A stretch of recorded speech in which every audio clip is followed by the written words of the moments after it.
महाराष्ट्र राज्य माध्यमिक व उच्च माध्यमिक शिक्षण मंडळामार्फत घेण्यात येणाऱ्या 10वी परीक्षेला आजपासून सुरुवात झाली। महाराष्ट्र राज्य माध्यमिक व उच्च माध्यमिक शिक्षण मंडळ यांच्या वतीने जिल्ह्यातील परीक्षा केंद्रांवर नियोजनबद्ध तयारी करण्यात आली असून विद्यार्थ्यांनी उत्साहात परीक्षेला हजेरी लावली। जिल्ह्यातील सर्व परीक्षा केंद्रांवर सकाळीच विद्यार्थ्यांची गर्दी पाहायला मिळाली।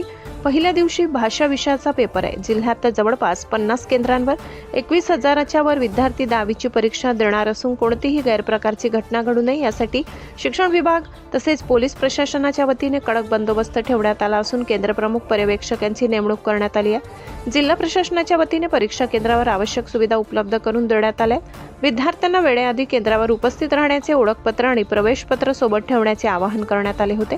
परीक्षा दरम्यान कॉपीमुक्त वातावरण राखण्यासाठी सीसीटीव्ही यंत्रणा, भरारी पथकांची नियुक्ती करण्यात आली आहे। विद्यार्थ्यांनी कोणत्याही अफवांवर विश्वास न ठेवता अभ्यासावर लक्ष केंद्रित करावे असे आवाहन शिक्षण विभागाकडून